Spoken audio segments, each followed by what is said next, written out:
আসসালামু আলাইকুম সবাইকে। আজকে ব্লগে আমি শেয়ার করব আমার পুরো দিনের রুটিন ভোর থেকে ইফতার পর্যন্ত। ভোরবেলা ঘুম থেকে উঠেই প্রথমে সেহরির জন্য খাবার তৈরি করি। সবাইকে ডেকে সেহরি খাই, তারপর নামাজ পড়ি, কিছুক্ষণ বিশ্রাম নিই। রমজানের এই সময়টা আমার কাছে খুবই শান্ত আর বরকতময় লাগে। তারপর সকালবেলা আবার ঘুম থেকে উঠে বাড়ির দৈনন্দিন কাজগুলি শুরু করি। এখানে ঘর গোছানো, রান্নাঘরের কাজ সব মিলিয়ে সকালটা বেশ ভালোই লাগে। বাইরে যেয়ে দেখি বাইরে হ্যামজাম হচ্ছে, বাইরে যেয়ে দেখলাম তো এই তো এগুলো সব টাঙাটাঙি করছে, খুব সুন্দর লাগলো।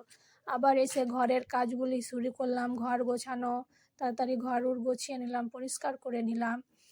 তারপরে বলেন আপনাদের রমজান মাস কীরকম কাটছে? আমার তো আলহামদুলিল্লাহ অনেক ভালোই কাটছে। আর এইদিকে দুপুরের খাওয়া দাওয়া সায়নবাবুর আর সব জিনিস থালা বাসন গুছিয়ে নিলাম। আবার এসে ঘর বাড়ি সুন্দরভাবে পরিষ্কার পরিচ্ছন্ন করে নিলাম। এরপর কিছু বাড়ির কাজ, বুঝতেই তো পারছেন, যতই রমজান মাস থাকুক এমনি দিন থাকুক বাড়ির কাজ তো করতেই হবে। দিয়ে কাপড় পরিষ্কার করে নিলাম, করে ছাদে শুকাতে দিয়েতে চলে এসেছি। এখানে তো যার ছোট ছেলে মেয়ে আছে তার সঙ্গে তো সব জায়গায় যাবে, আমার ছেলেকে দেখতেই পাচ্ছেন কি করছে আমার সঙ্গে। আর এইদিকে আমার সঙ্গে আমি কাপড় মেলছি, আমার সঙ্গে ওই আছে, খেলাধুলা করছে আমার সঙ্গে। আর আমি সায়নের সঙ্গে একটু খেলাধুলা করে সায়নবাবুকে গোসল দিলিয়ে ওকে আজকে খাবার দিয়ে দিলাম।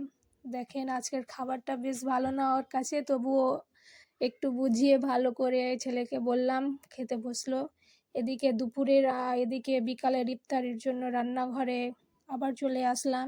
ইফতারির জন্য নানা রকমের খাবার বানাতে আমাদেরকে খুব ভালো লাগে। এর মধ্যে কখন যে সময় চলে যায় বুঝতেই পারি না। সবাই কখন রান্না বান্না সারিয়ে দিলাম। আজকের ব্লগটা এই পর্যন্ত। ব্লগটা ভালো লাগে লাইক কমেন্ট সাবস্ক্রাইব করবেন। বাই।